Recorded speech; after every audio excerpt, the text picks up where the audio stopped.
ओम नमः शिवाय। प्रिय दर्शकों, कुछ बड़ा करने जा रहे हैं तो जल्दी हार मत मानिए, क्योंकि शुरुआत हमेशा सबसे ज्यादा कठिन होती है। और कठिन शुरुआत आप कर चुके हैं, निकल पड़े हैं, तो आप निकल पड़िए, क्योंकि मैं धनु राशि की बात करूंगा। आपके ऊपर भले ही 2025 में 29 मार्च से लेकर के शनि की ढैया शुरू हो रही है, वो अलग बात है। लेकिन अभी जनवरी के जो कुछ बचे हुए 2 हफ्ते हैं, वो आपके लिए बेहद महत्वपूर्ण हैं। वो क्या है, क्या कुछ होने वाला है, इसको समझने की कोशिश करते हैं। आइए, सबसे पहले बात कर लेते हैं कि 14 तारीख से ही आपका जो भाग्येश सूर्य है, सूर्य बहुत अच्छी स्थिति में गए हैं। सूर्य उत्तरायण हुए हैं, तो स्वाभाविक रूप से सूर्य जब उत्तरायण होते हैं तो अच्छा होता है। सूर्य के प्रकाश में रोशनी होती है, दिन बड़े होते हैं, रात छोटी होती है। आप निरोग और रोगी हैं तो निरोगी हो जाएंगे। आप कॉन्फिडेंस लेवल आपका लो है तो कॉन्फिडेंस लेवल आपका बनेगा। आपके शासन प्रशासन से जुड़े हुए कार्य आपके बनेंगे, क्योंकि आपका जो सूर्य है वो लाभेश भाग्येश होकर के धनस्थ है। तो अब ऐसी स्थिति में क्या होगा? भाग्य में धन की वृद्धि होगी। भाग्येश जहां जाकर के बैठता है उस भाव की वृद्धि कर देता है, अर्थात धन के मामले में आप अच्छे होते हुए दिखाई दे रहे हैं। आपकी वाणी, आपकी अपनी वाणी के माध्यम से अच्छे अच्छे लोगों को आप प्रभावित करेंगे। आपके पॉलिटिक्स से जुड़े हुए हैं, पॉलिटिक्स केवल उसमें नहीं, राज्य स्तर या फिर देश के स्तर पर नहीं, पॉलिटिक्स परिवार में, पॉलिटिक्स समाज में, पॉलिटिक्स घर में, कार्य क्षेत्र में, नौकरी में, बॉस के साथ पॉलिटिक्स, कलीग के साथ पॉलिटिक्स, हर क्षेत्र में अगर पॉलिटिक्स के आप शिकार हैं, तो ये मानकर चलिए ये सूर्य आपके लिए बहुत अच्छा करते हुए दिखाई दे रहे हैं। बहुत अच्छी स्थिति है। सूर्य के अच्छा होने से आपका पिताजी पिताजी के साथ रिश्ते भी अच्छे हो जाएंगे, ये भी एक अच्छी बात दिखाई दे रही है। हाँ, ये बात जरूर है कि आपके भाग्य स्थान से ये षष्ठस्थ हो जाएंगे। अरिहंता योग भी बना तो रहे हैं। अरिहंता योग बनाने के बावजूद ये जो स्थिति है, ये सूर्य के लिए, अगर आप सुबह जल्दी उठते हैं, सूर्य को अर्घ देते हैं, आदित्य हृदय स्तोत्र का पाठ करते हैं, तो भाग्यष्ट। एक बात और कहूंगा मैं आपको, आप धनु राशि वाले हैं या फिर लग्न वाले हों, तो ऐसी स्थिति में आपको प्रातः जल्दी उठना ही उठना है। अगर आपका भाग्य साथ आपका दे, ये चाहते हैं, तो आपको सुबह जल्दी उठना है, सूर्य को अर्घ्य देना है, आदित्य हृदय स्तोत्र का पाठ करना है। सूर्य से संबंधित जो भी उपासना आप करते हैं वो करते रहिए, तभी आपका भाग्योदय होगा। मैं लाइफ टाइम की बात कर रहा हूँ, अभी के केवल 1 महीने या फिर 1.5 महीने की बात नहीं कर रहा हूँ। मैं लाइफ टाइम, आपको इस बात का ध्यान रखना पड़ेगा। अगर आप देर रात तक सोते हैं, देर सुबह तक, और देर रात तक जागते हैं, सुबह अस्त व्यस्त है, कोई डिसिप्लिन है नहीं लाइफ में, तो ये मानकर चलिए सूर्य आपका कुछ नहीं देने वाला है। आपका भाग्य आपका साथ कभी नहीं देने वाला है। अगर भाग्य का साथ चाहते हैं तो डिसिप्लिन में रहना होगा, सूर्य के हिसाब से चलना होगा।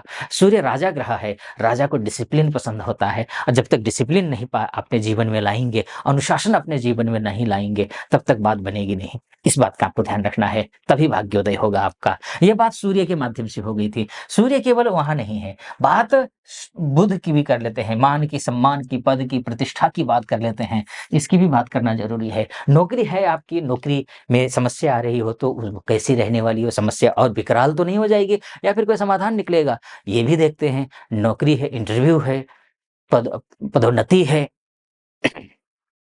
पिताजी के साथ रिश्ते की तो मैंने बोला ही। इसका दाम्पत्य जीवन कैसा रहने वाला है, बिजनेस कैसा रहने वाला है, ये सबसे ज्यादा मायने रखता है। देखिए, और फिलहाल बुध यही है, आपकी ही राशि में बैठे हुए हैं। आपकी राशि में बैठे हैं, अर्थात इसका मतलब ये होता है कि बुध बहुत अच्छी स्थिति में है। बहुत अच्छी स्थिति में बुध है। यहाँ से सीधा आप अपने ही घर को देख रहे हैं, 24 जनवरी तक यहाँ है। बिजनेस को लेकर के समस्या चल रही हो तो वो समस्या दूर होती हुई दिखाई दे रही है। बस एक चीज का ध्यान रखना है आपको, अपनी वाणी पर संयम रखना है। अपनी बोली इतना मीठा बोलिए, बहुत सोच समझ कर बोलिए, मिठास लाइए वाणी में, तो आपका बिजनेस अच्छा हो जाएगा। पार्टनर के साथ में कुछ गड़बड़ी चल रहा हो तो वो गड़बड़ी ठीक हो जाएगी। दाम्पत्य जीवन अच्छा हो जाएगा। विवाह के लिए बातचीत चल रही हो तो वो बातचीत पूरी होती हुई दिखाई दे रही है। तो ये सारी चीजें होती होंगे। इसके साथ में आपका प्रमोशन इत्यादि का भी योग ये बुध बनाता है। इसके साथ में 24 तारीख को ये बुधादित्य नामक राजयोग बना देंगे। तो धन भाव में जा करके जब बुधादित्य नामक राजयोग बनाएंगे, तो जो कुछ भी कार्य कर रहे हैं, चाहे बिजनेस हो, किसी भी क्षेत्र में बिजनेस कर रहे हो, आप छोटे से रिटेलर हो, आप मैन्युफैक्चरर हो, आप मार्केटिंग के काम करते हो, आप लॉयर हो, आप कंसल्टेंसी का काम करते हो, आप शिक्षक हो, आप बैंकिंग क्षेत्र में हो, सीए हो, आप ऑनलाइन ऑफलाइन का बिजनेस करते हो, या फिर इम्पोर्ट एक्सपोर्ट का कार्य करते हो देश से विदेश से रिलेटेड, वो सब कार्यों के लिए ये ग्रह अच्छा है। ये बुध बहुत अच्छा है, यहाँ पे ये स्थिति है। ये मैंने बुध और सूर्य के माध्यम से अभी बताने की कोशिश की, और भी बहुत कुछ है कहना, लेकिन अगर आप यहाँ तक पहुँचे हैं और मेरा विश्लेषण आपको सटीक लग रहा हो, तो चैनल को सब्सक्राइब कर दीजिएगा, वीडियो को लाइक और कमेंट बॉक्स में जा करके महादेव का भक्त हूँ, कृपा आप पर भी बनी रहे, ऐसी मेरी कामना। हर हर महादेव 1 बार, 5 बार, 7 बार, 11 बार, 21 बार, जो भी श्रद्धा बने आप लिख दीजिएगा। चलिए फिर से विषय पर लौट करके आता हूँ। करना क्या है, देखिए विदेश में रहने वाले हमारे भाई बंधु माताएं बहनें बहुत सारे हैं, रहते हैं। किसी को ग्रीन कार्ड की समस्या है, किसी को पीआर की समस्या है, किसी को नौकरी की समस्या है, किसी को पैसे की समस्या है, किसी को वहाँ पता नहीं रुकेंगे, नहीं रुक पाएँगे, अभी गए हैं, सेटल होना बाकी है, तलवार के धार पर नौकरी है, या फिर एमएनसी में काम करने वाले हमारी माताएँ-बहनें हैं, हमारे बच्चे हैं जो विदेश जाना चाहते हैं, वर्किंग वीज़ा के तहत या फिर एजुकेशन वीज़ा के तहत। ऐसे जो बच्चे हैं, उनके लिए 21 जनवरी से लेकर के जो टाइम शुरू हो रहा है ना, वो टाइम फ़ेवर में है। बहुत अच्छा है, बहुत ही बढ़िया है। यहाँ से देखिए अभी क्या था कि अभी बहुत ज़्यादा खराब था, मंगल के हालात बहुत खराब थे अभी फ़िलहाल। लव लाइफ़ में कहीं कोई समस्या आ रही हो, तो भी, या फिर एजुकेशन में, पढ़ाई-लिखाई में मन नहीं लग रहा था अभी तक। कंसंट्रेशन बन नहीं पा रहा था, अपयश हो रहा था, जो काम आपने किया नहीं, वो काम करना पड़ उस काम का दोष आपके ऊपर मढ़ा जा रहा था। तो ये जो सब कुछ हो रहा था, ये ठीक होता हुआ दिखाई दे रहा है। मंगल यहाँ आ जाएगा, मंगल जैसे ही यहाँ आएगा, आपके कार्य बनेंगे, क्योंकि अभी तक मंगल खराब स्थिति में था, वैसे भी नीच का था, उसमें से अष्टम में जाकर बैठा था, यानी कि मंगल जो है ना आपके लिए बहुत भयंकर था, खराब स्थिति में।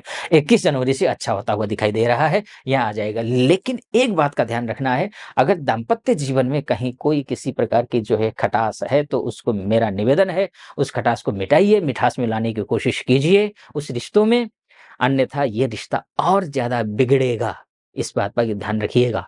दाम्पत्य जीवन में और पार्टनर, बिज़नेस पार्टनर के साथ में और क्लाइंट के साथ भी बात करना हो तो बहुत सोच समझ के बात कीजिएगा मंगल के साथ। अच्छा तो होगा, लेकिन शर्तों के साथ अच्छा होगा कि क्या आपको नहीं करना है, वो नहीं करेंगे तो अच्छा ही होगा, ये बात आपको ध्यान रखना होगा। हाँ, आपकी एजुकेशन, आपकी संतान से संबंधित समस्याएँ, या आपकी जो जिस किसी से भी प्रेम करते हो आप, शादी करते हो, तो उनके साथ रिश्ते, इनमें अच्छा है, बहुत अच्छा है, बहुत ही बढ़िया है। ये भी आपको मैं बोलूँगा। विदेश से संबंधित जितने भी भाई बंधु माताएँ बहनें, उनके लिए अच्छा है।